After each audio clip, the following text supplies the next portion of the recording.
Assalamualaikum warahmatullahi wabarakatuh. Perkenalkan, nama saya Devi Milia dengan NIM 482012108024. Saya berasal dari kelas 3A Farmasi. Baiklah, saya di sini akan mempresentasikan yaitu mengenai formulasi sediaan semi padat. Yang saya presentasikan yaitu gel piroksikan. Pengertian gel. Sediaan gel, kadang-kadang disebut jelly, adalah sistem semi padat yang terdiri dari suspensi yang dibuat dari partikel anorganik kecil atau molekul organik besar yang terpenetrasi oleh suatu cairan. Reformulasi zat aktif yaitu piroksika. Bisa dilihat formulanya yaitu piroksika pH-nya 7,5, berat molekul 331,35, pemberian serbuk hampir putih atau coklat terang atau kuning terang, tidak berbau, bentuk monohidrat berwarna kuning. Kelarutan sangat suka larut dalam air, dalam asam-asam encer, dan sebagian besar pelarut organik sukar larut dalam etanol dan dalam larut alkali mengandung air. Stabilitas kurang dari 300 derajat Celcius.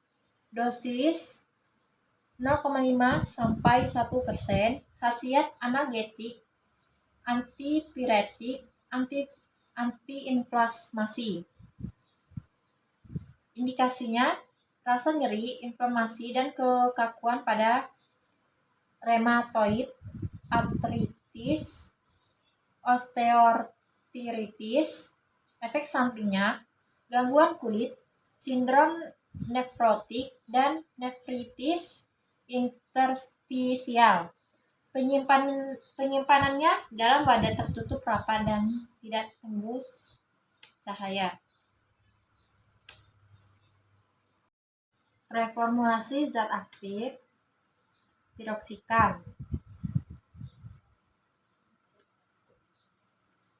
Pertimbangan formulasi.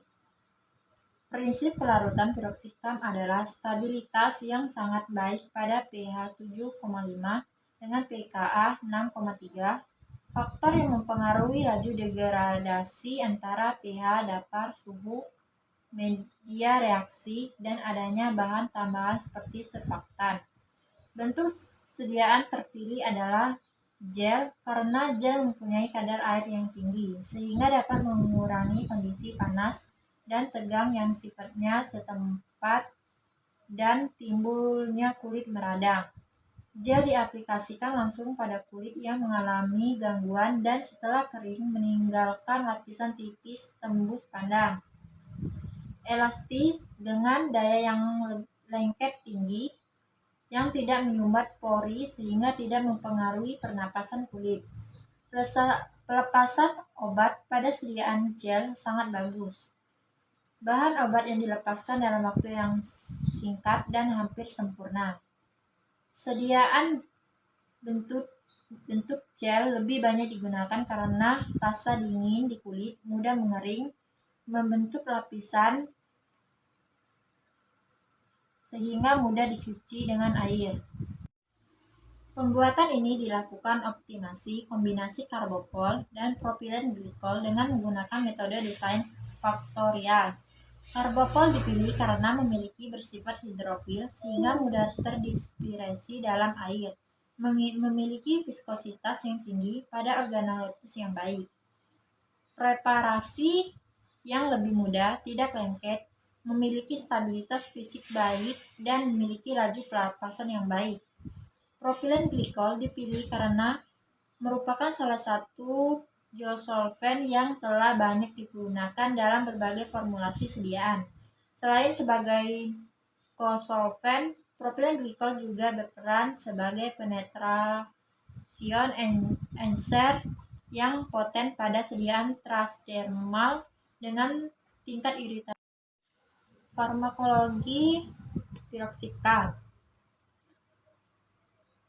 Perhatian hindari kontak dengan mata, mukosa, dan luka kulit terbakar, hamil, menyusui, dan anak-anak. Efek sampingnya iritasi lokal, gatal-gatal, ruam kulit, eritma, atau kemerahan kulit karena pelebaran pembuluh-pembuluh darah. Kulit bersisik dan mengelupas. Perubahan warna kulit yang bersifat ringan dan sementara. Dosis gosokkan pada daerah yang sakit 3-4 kali sehari. Dosis dan perhitungan. Kandungan piroxicam 0,5%. Pemberian 3 kali atau 4 kali sehari. Oleskan tipis-tipis pada bagian yang nyeri. Sediaan yang akan dibuat 10 gram mengandung piroxicam 0,5%. Formula gel piroxicam.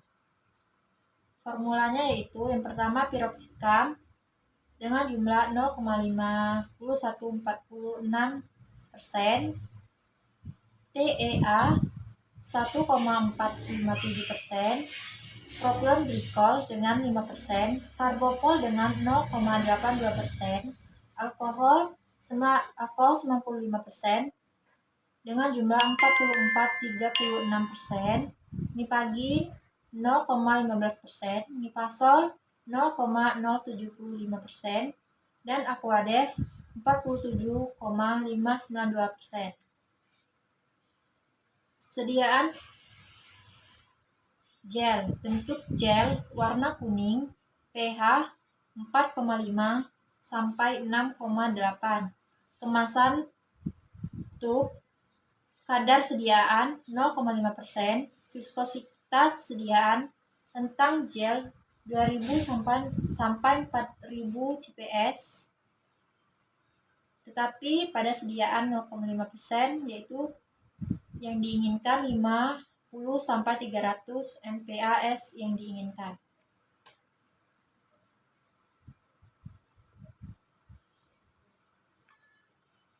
Fungsi bahan yaitu piroxicam sebagai bahan aktif, TEA sebagai alkaline agent, propilen glikol sebagai solvent, karbopol sebagai gelling basis, alkohol 95% sebagai solvent, nipagin sebagai pengawet, nipasol sebagai pengawet, dan aquades sebagai solvent.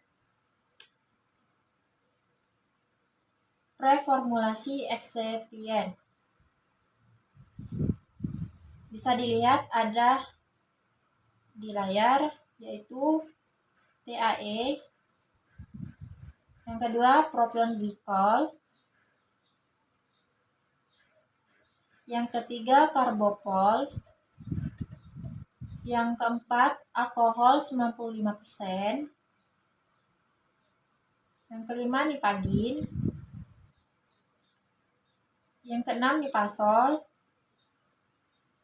yang ketujuh aquades.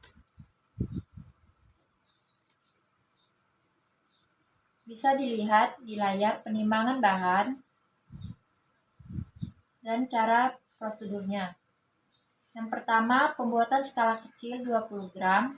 Siapkan mortir, masukkan air 4,5 ml, tambahkan alkohol 95% sebanyak 8,8 ml, timbang karbopol sebanyak 0,164 gram. Selanjutnya, timbang piroxicam dengan jumlah 0,103 gram, larutkan dalam TEA dengan jumlah 0,3 gram dan air 4 ml. Timbang nipasol 0,015 gram dan timbang nipagin 0,03 gram. Yang keempat, larutan keduanya ke dalam 1 ml propilen glikol. Aduk larutan campuran ke nomor 2. Campurkan 1 dan 2 sampai terbentuk massa gel yang sempurna. Masukkan gel dalam tub 20 gram, beri etiket, dan masuk ke kemasan sekunder. Pembuatan skala besar yaitu 100 gram.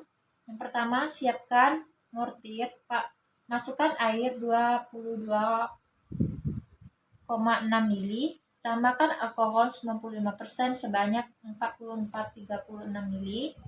Timbang karbopol sebanyak 0,41 gram. Yang kedua, timbang piroksikam 0,26 gram. Larutan dalam TEA sebanyak 1097 ml dan air 20 ml. Yang ketiga, timbang nipasol 0,075 gram dan timbang nipagin 0,15 gram. Selanjutnya larutkan ke dalam 55 ml propilen glikol. Aduk larutan, campurkan ke nomor 2.